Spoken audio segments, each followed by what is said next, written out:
Hare Krishna. So let us start today's class. Jagannath Baldev Subhadra Mai ki jai, Nitai Chaitanya ki jai, Parshuram Bhagavan ki jai, Vamandev ki jai.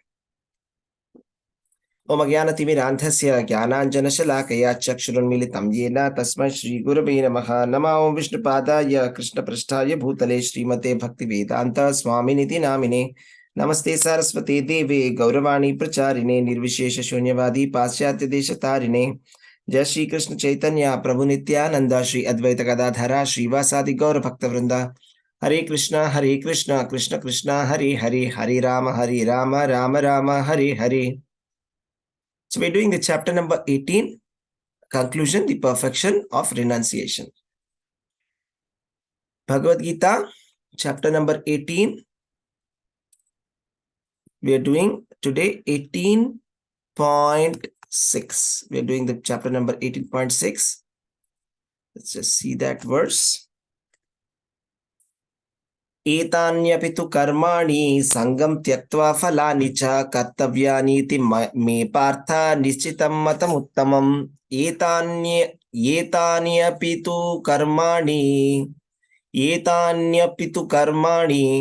संगम त्यक्त्वा फलानि च कर्तव्यानीति मे पार्थ निश्चितं मतमुत्तमम्.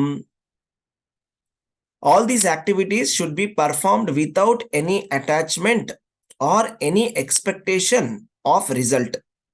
They should be performed as a matter of duty. O son of Pritha, that is my final opinion. So what is it that Lord Sri Krishna is speaking about here? Krishna is speaking about the three activities that were spoken in the previous verse. So when he's talking about all these activities, he's talking about three activities which are supposed to be mandatorily performed. And those three activities are sacrifice, charity, and austerity, penance. Sacrifice, charity, and penance. Yajna, dana, tapa. Yajna, dana, tapa, karma. So these are the three things that he's talking about. Yajna, dana, and tapas. So yajna means fire sacrifice. Dana means charity. Tapas means penance. These are the three things we should never give up. So when you talk about sacrifices, so here the sacrifices are meant for one's purification.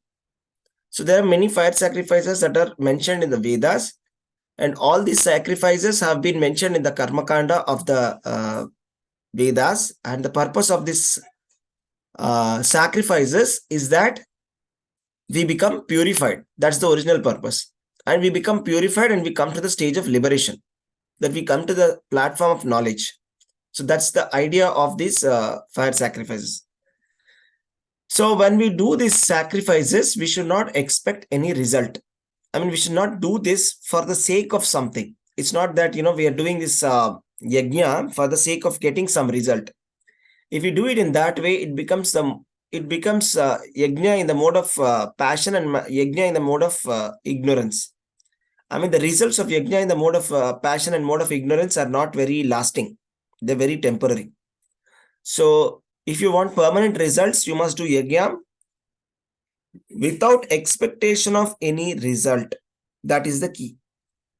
Okay.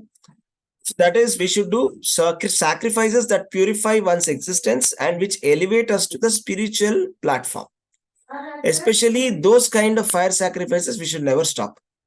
There are some fire sacrifices which are meant for that, purely for the spiritual liberation. So for example, chanting of the holy names of Krishna is meant for our purification. It is meant for taking us back to Godhead. Okay. So this chanting of Hare Krishna Mahamantra is Japa Yajna. So this Japa Yajna, or if you chant in congregation, it's called Sankirtana Yajna. Chanting in a holy name, chanting the Krishna's names in a congregation is called Sankirtana Yajna. So chanting of Krishna's name, Japa, or congregational chanting of Krishna's name, Sankirtana, these two things should never be stopped, because they are transcendental in nature. And they not only purify us, they take us back to Godhead. Okay, so anything that leads to Krishna consciousness must be encouraged. So that is very important. So these two activities lead us to Krishna consciousness. And even if you do some fire sacrifices also, it is possible that we may come to Krishna consciousness in an indirect way, because we become purified, and we become purified, we become attracted to Krishna. Because it is said, Tesham tu antargatam papam jananam punya karmani. That means only those people who are purified of their sins, they get attracted to Krishna. So the idea is that because we are completely contaminated by sins, we are not able to get attracted to Krishna. So by performing these activities, at least there is a possibility that one person gets attracted to Krishna, at least in the platform of knowledge. So that's the idea. So therefore, in the Srimad Bhagavatam, it is also said that any activity which leads to devotional service should be accepted. Anything which is leading to Krishna's devotional service, we should never leave it. We should accept that. And it is said that it is the highest criterion of religion. So it is said, Savai pumsam parodharmo yato bhaktir adhokshaje ahaitukya apratihata yayatma suprasidati. That means any activity which is leading us towards devotional service, yato bhaktir adhokshaje. Adhokshaja means a person whom we cannot see. That is Krishna. Adhokshaja, who is beyond our senses, Krishna. And the devotional service to Lord Sri Krishna is actually the parodharma. That means it is the topmost dharma. It is the topmost religion. This is what we have to understand. The topmost religion is not doing any mundane activities. It is not about being, socially very good person or something like that, which automatically comes when you are a devotee. The highest perfection of life is, or highest religion is that by which we offer devotional service to Lord Sri Krishna. This is the highest form of religion.